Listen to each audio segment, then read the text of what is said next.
اساتذہ کرام، میرے دینی میرے بھائیوں اور دوستوں، قدرت کا یہ دستور چلا رہا ہے، جو کوشش کرتا ہے، جو محنت کرتا ہے، قدرت اس کی محنت کو کبھی ضائع نہیں کرتی.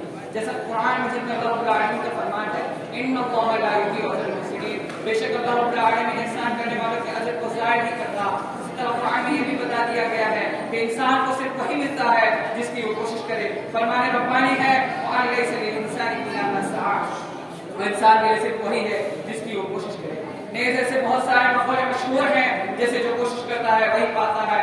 ان تمام باتوں کو مد نظر رکھتے ہوئے ہمارے علماء کرام نے تقریباً 200 سال تک انگریزوں سے جنگ کی اور ان سے مسلسل لڑتے رہے، بڑی بڑی قربانیاں پیش کی، جس کے نتیجے میں ملک عزیز ہندوستان کو آزاد کرایا. میرے بھائیوں، آزادی ہمیں سب سے پہلے یہ جان لینا چاہیے کہ آزادی کیا ہے، آزادی کسے کہتے ہیں. تو میرے محترم سامعین، آزادی ایک لفظ نہیں بلکہ ایک رویہ ہے جسے صرف محسوس کیا جا سکتا ہے. جیسا کہ ہم جانتے ہیں کہ 15 اگست 1947 کو ہمارا ملک آزاد ہوا اور وہ انگریز ہی تھے جنہوں نے ہمارے ملک پر قبضہ جمایا تھا. انگریز سب سے پہلے ساحل کے راستے سے بنگال آئے، وہاں پر جگہ جگہ پہ تجارتی مرکز قائم کیا اور وہاں پر ایسٹ انڈیا کمپنی کی بنیاد ڈالی. اور یہی وہ پہلی جگہ ہے جہاں سے انگریزوں نے بھارت پر قبضہ کرنے کی شروعات کی. جیسا کہ عام طور پر کہا جاتا ہے کہ انگریزوں کے خلاف تحریک کی ابتدا سب سے پہلے 1857 میں ہوئی، لیکن یہ بات غلط ہے جو کہ جان بوجھ کر عام کر دی گئی ہے تاکہ مسلمانوں نے 100 سال پہلے جو تحریک چلائی تھی وہ تاریخ کے خلق و غبار میں ڈوب جائے، تاکہ مسلمانوں نے جو تحریک چلائی تھی وہ تاریخ کے خلق و غبار میں ڈوب جائے، جس کے نتیجے میں سراج الدولہ نے 1776 میں حیدر علی نے، 1780 میں ٹیپو سلطان نے، 1831 میں سید احمد شہید وغیرہ نے انگریزوں سے جنگیں کی تھی. وہ سب تاریخ کے خلق و غبار میں ڈھکی رہے.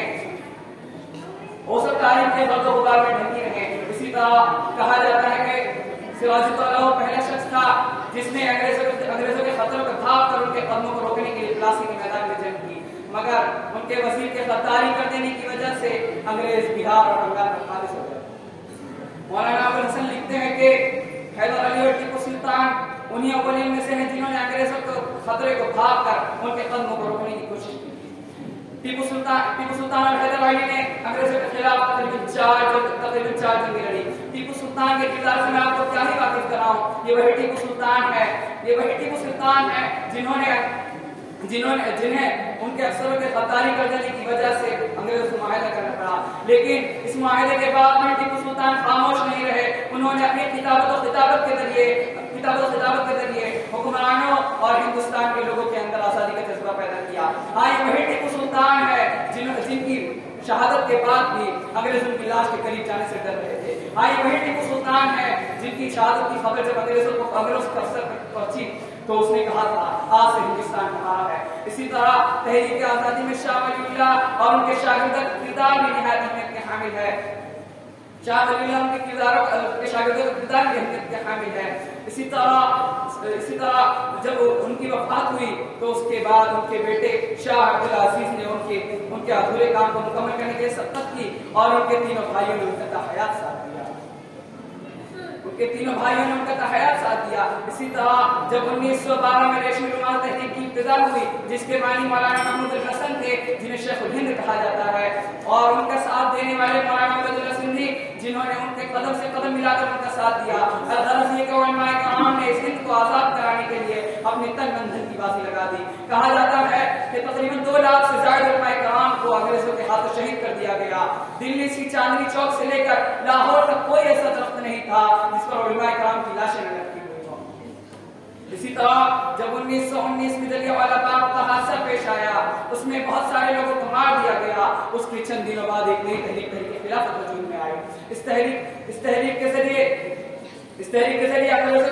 انگریزوں کے خلاف سے بغاوت شروع کی گئی. 1920 میں مہاتما گاندھی اور ابوالکلام آزاد نے انگریزوں کے غیر ملکی مال کا مکمل بائیکاٹ کیا اور انگریزوں کے خلاف پھر سے بغاوت کی ابتدا کی. بہرحال 15 اگست 1947 کو ہمارے ملک کو انگریزوں سے آزادی ملی.